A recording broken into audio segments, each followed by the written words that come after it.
military coup in Turkey is quashed in a night of bloodshed, which leaves its repressive president empowered, yet the region further destabilized.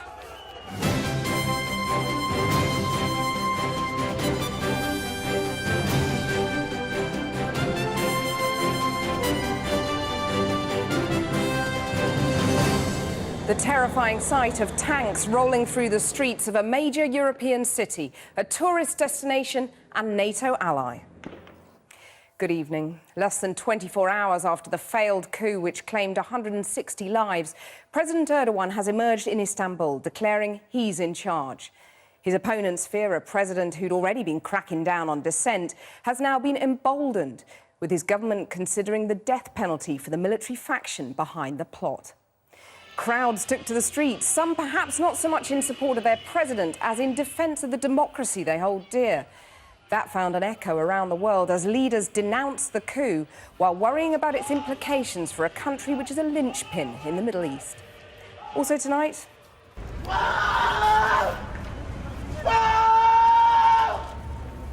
Families mourn the children mown down in Nice. Some victims are still unidentified as Islamic State militants claim the killer responded to their call. And we're with the British Paralympic team, who are expecting both more medals and more intense competition in Rio. More than 160 people are dead, hundreds more wounded. But tonight, President Erdogan claims he's back in control after last night's failed military coup. Thousands of soldiers and alleged plotters are now under arrest. Others have tried to flee to Greece. It was a night of terrifying violence as crowds clashed with troops backed by tanks and attack helicopters.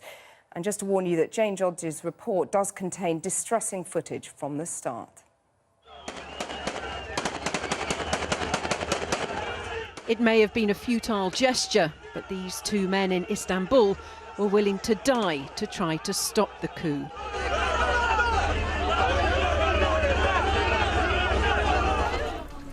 The city's iconic Bosphorus Bridge was the scene of much of the violence. Just hours earlier, tourists had been doing what tourists do, the bridge lit up in red, white and blue in solidarity for the French after the attack in Nice. But later, thousands of supporters of President Erdogan did what he'd asked them to do and gathered on the bridge. They dropped to the ground as soldiers backing the coup opened fire.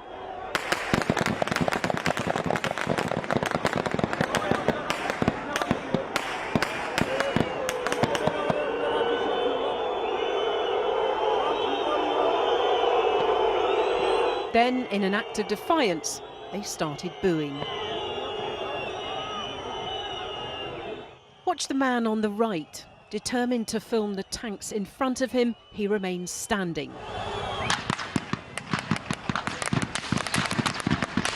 He's then hit by the gunfire. More than 160 people were killed during 5 hours of chaos. Earlier, it was the sound of low-flying jets above the rooftops of Ankara that signalled the start of things to come. Then Turkey's parliament was attacked.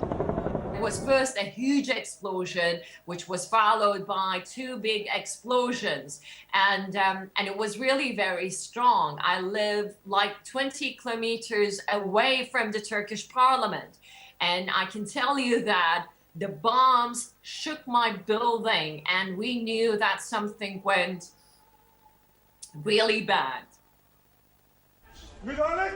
Soldiers took over television stations, including CNN Turk.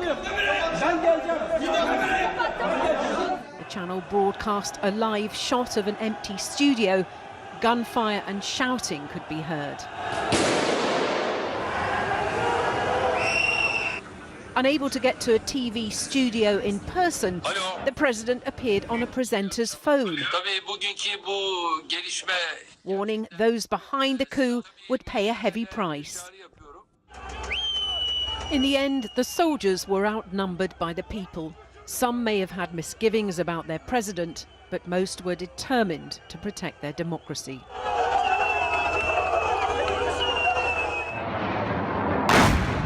Violence continued this morning with bomb attacks close to the president's palace in the capital.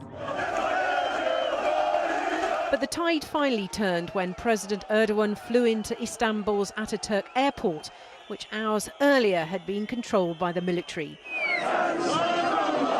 He told supporters the attempt to overthrow him had been an act of treason and rebellion. Those who'd organised the coup were arrested by police. 8 of them escaped by helicopter to Greece, but Turkey is now demanding their extradition. Dozens of staff have begun the task of returning Turkey's parliament to its former glory. Outside the building, there's still evidence of the night's violence. But by this afternoon, MPs were back inside the building, singing the national anthem.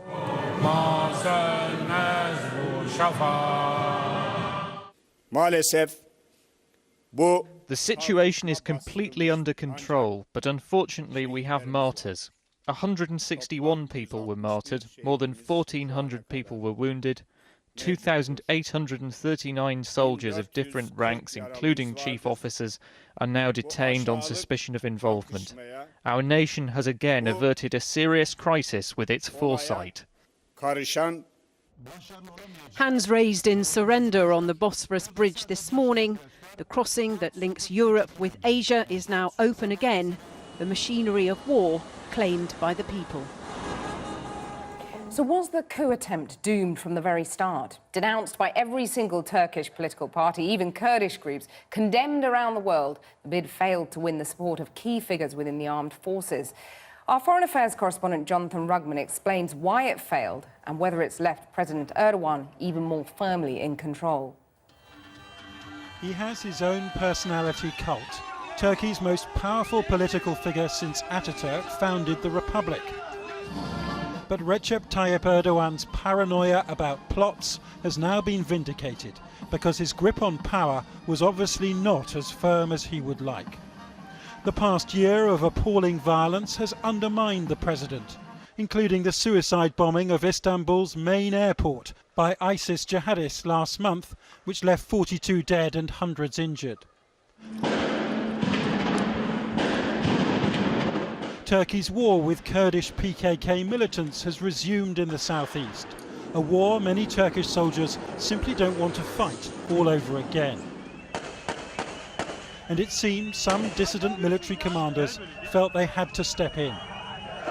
Back in Istanbul today, surrounded by his supporters, Mr. Erdogan blamed Fethullah Gülen, a Turkish cleric promoting a more liberal stream of Islam from the safety of Pennsylvania. Mr. Gülen denied any involvement. Whether he inspired this coup or not, the president will surely launch another purge of the cleric's suspected followers from the machinery of state. If Turkey seems out of control, so to many does its president, seizing newspapers, imprisoning opponents,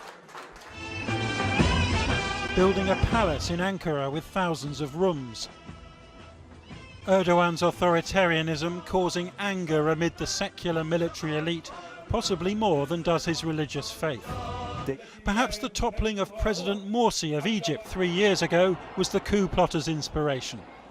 But unlike the Egyptian military, last night's coup leaders misread the public mood.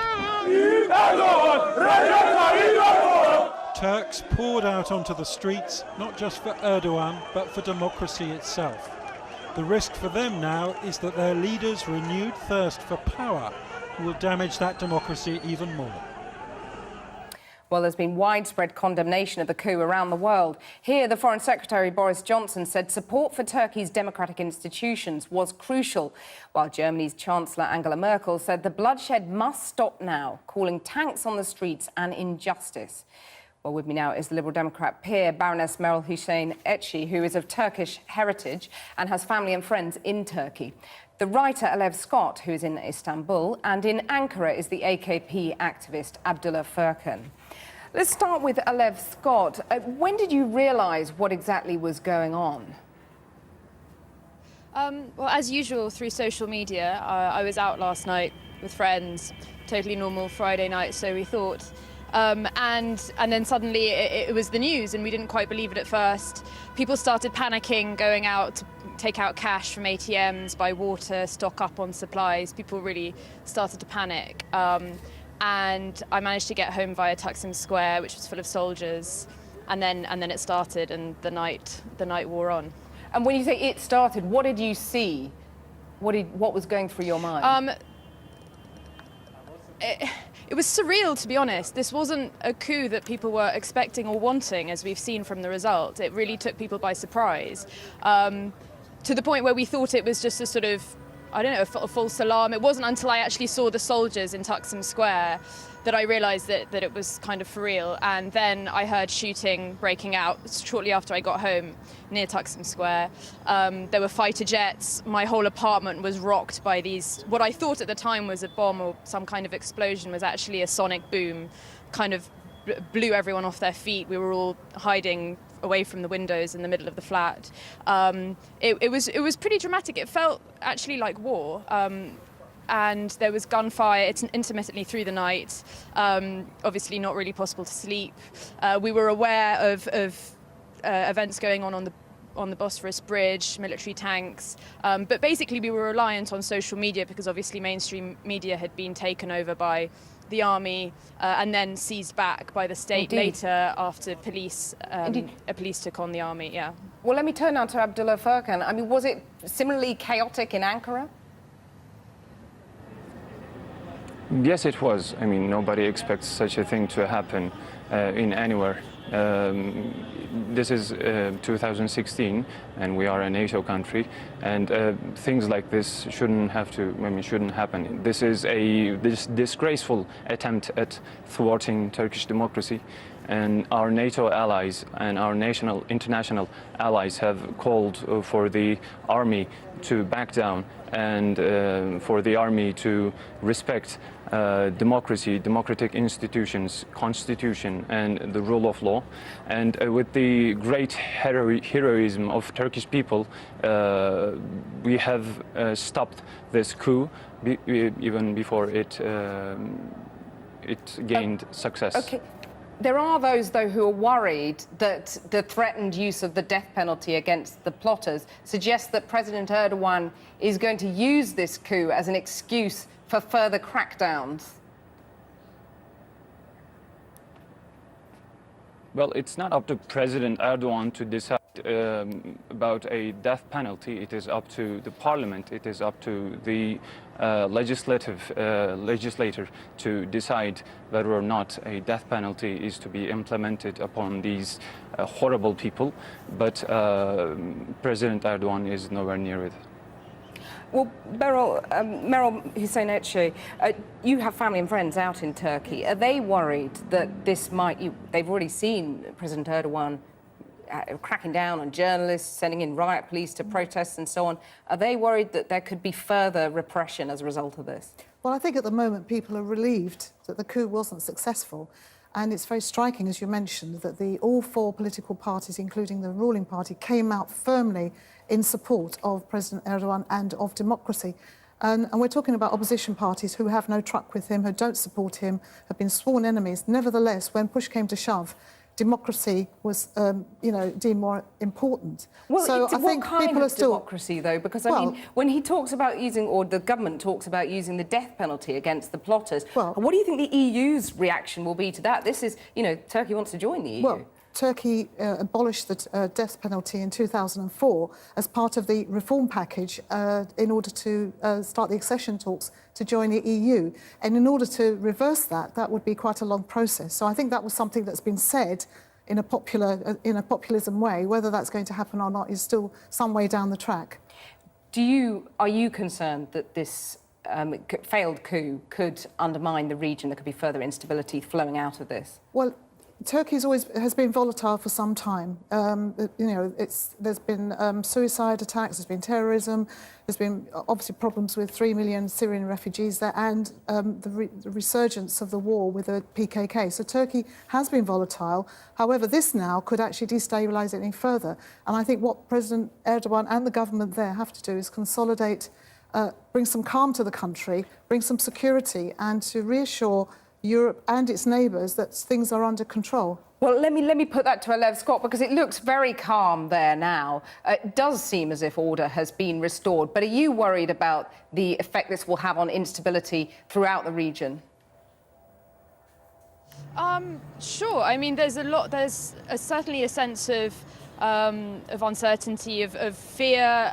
I mean, it's a mixed crowd. I came here a few minutes ago to the studio on a tram that was working perfectly as normal. The ferries are working again.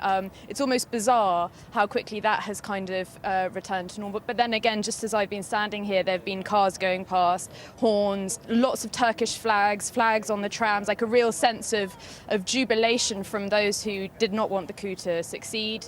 The mosques have been calling people out to the streets. But then again, there are people who are too afraid to leave their flats. So it's strange, because there's a real polarization, which is reflected obviously in recent elections, but Indeed. a real sense of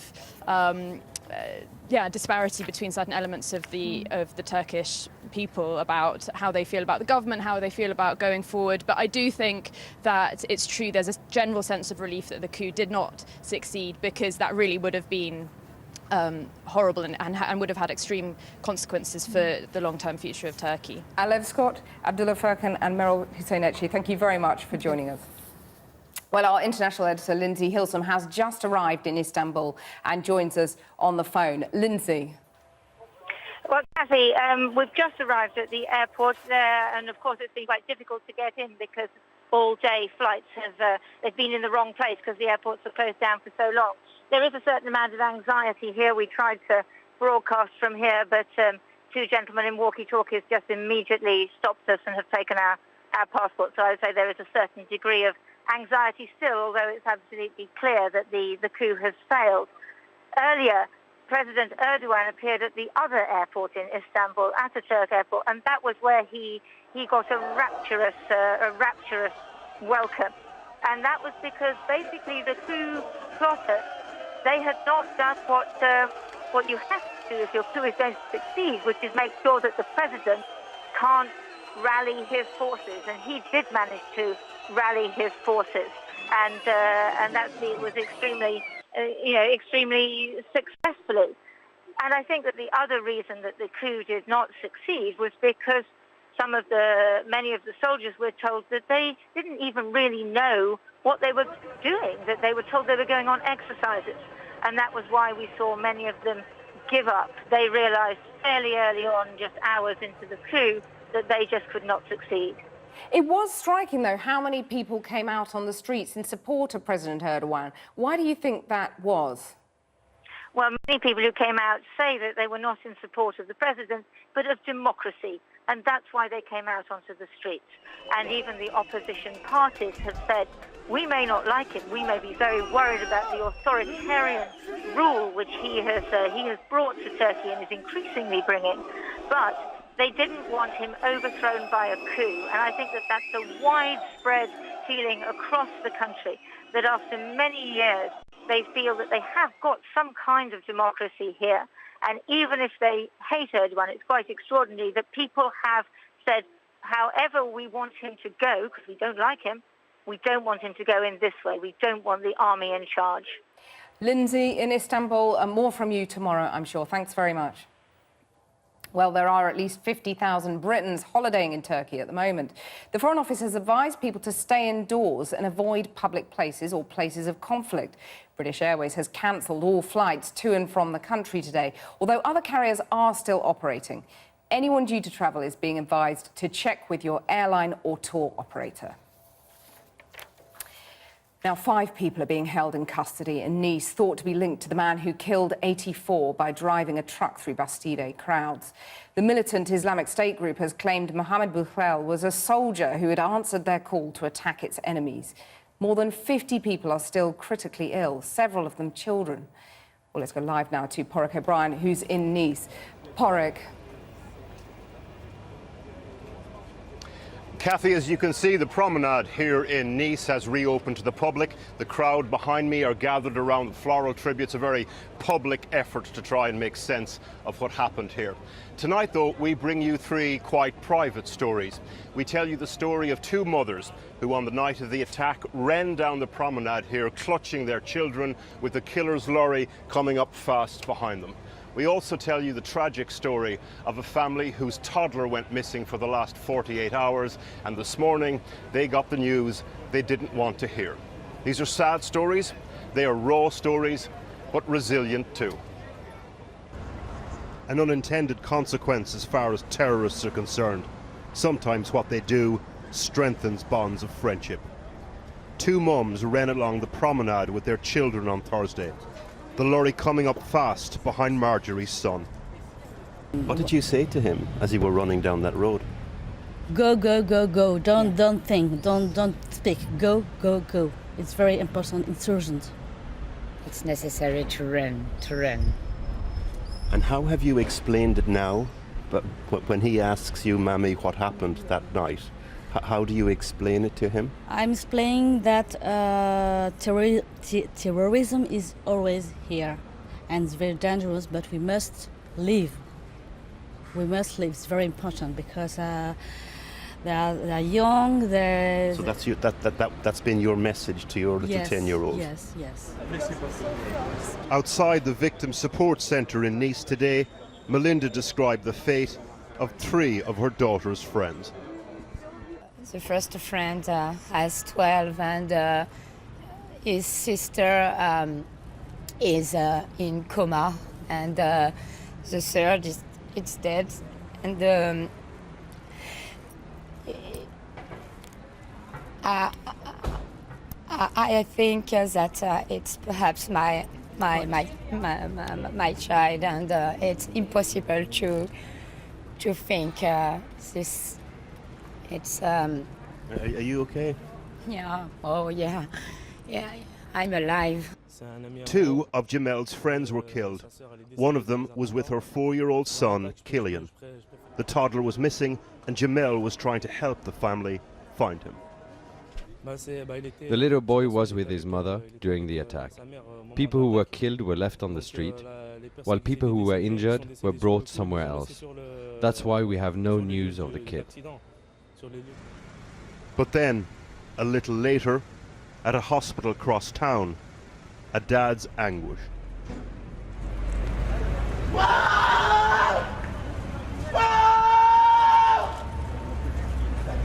Killian's father found out that his little boy had passed away.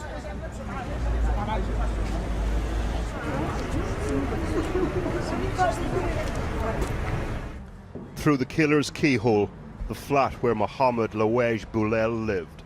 Today, an Islamic State media outlet claimed responsibility for the attack. There are degrees here, though. At one end, directing an attack. At the other, twisted inspiration. Over the last 24 hours, 5 people have been arrested and brought in for questioning.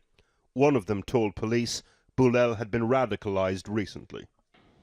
Today, the French Interior Minister also spoke of his rapid radicalization.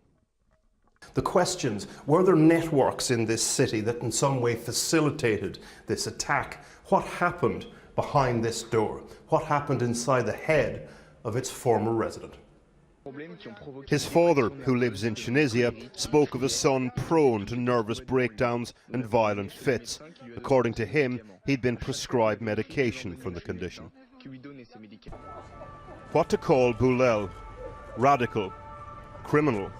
All of the above. Outside a hospital in Nice today, he had one name: Killian's killer.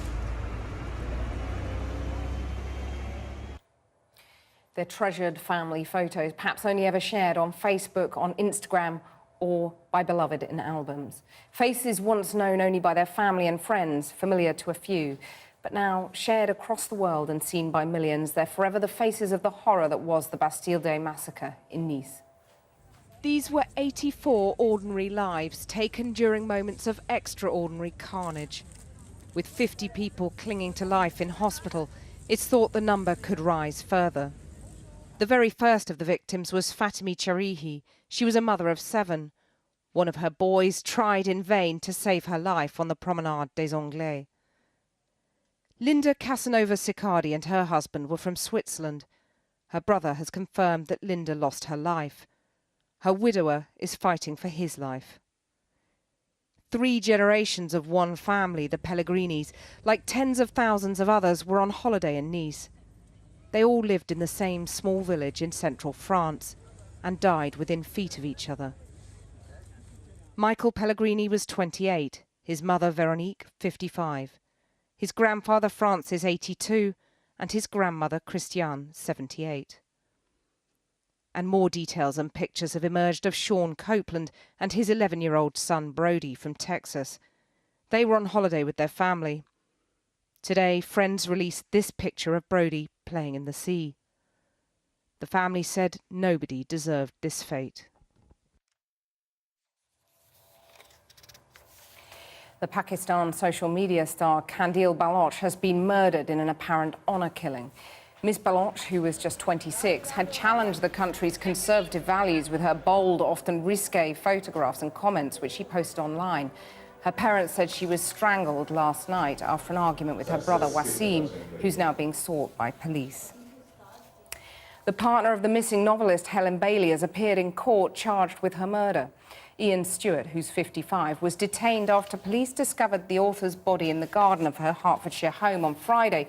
He was also charged with perverting the course of justice and preventing a lawful burial by reporting her missing and hiding her body.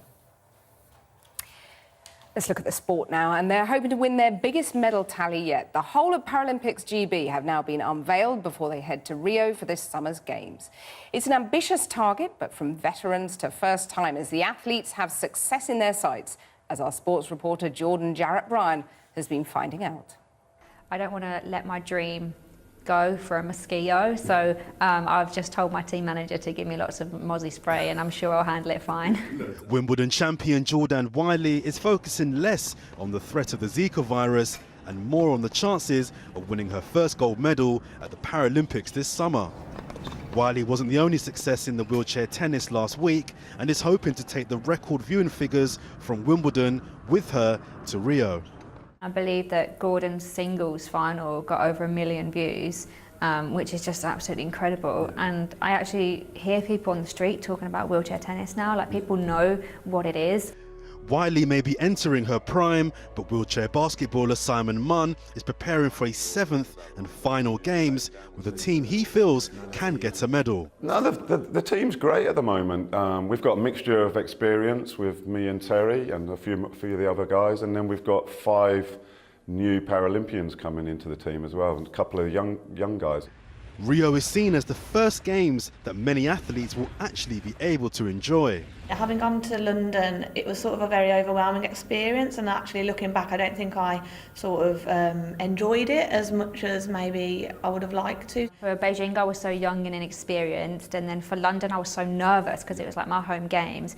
Whereas this one, you know, I'm very experienced now, I'm used to winning, and I'm actually a contender for both medals. UK Sport has set Paralympics GB the target of 121 medals, but Rio must play its part in continuing the momentum from London. I think that Rio's under a lot of pressure to deliver a good Paralympic Games, a special Paralympic Games, because London was so good. And I think, but you know, they've got to look at London and learn a lot from that and what they did and how they made it so special. And I'm sure they will, and I'm looking forward to it. Cricket now, and England's first Test clash with Pakistan hasn't gone the host's way. On day 3 at Lord's, Chris Woakes has led a fight back, taking 3 wickets. A short time ago, Pakistan were 193 for 6 and lead England by 260 runs with 4 wickets remaining.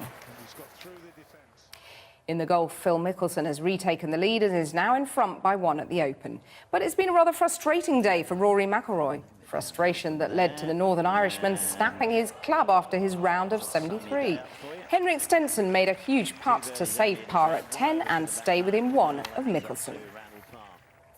In the Tour de France, it was joy for Mark Cavendish as he came home in first place. The Brit won his 4th stage of this year's Tour and 30th in his career. He outsprinted Alexander Kristoff and Peter Sagan. Now, a reminder of tonight's main news. In the last few minutes, Turkey's Prime Minister has told crowds in Ankara that the threat posed by the attempted coup is not over yet. Earlier, President Erdogan also urged supporters to remain on the streets. Thousands of soldiers have been arrested, including rebel commanders who now face charges of treason. We're back tomorrow at 5 to 6. Until then, that's Channel 4 News. Have a very good evening.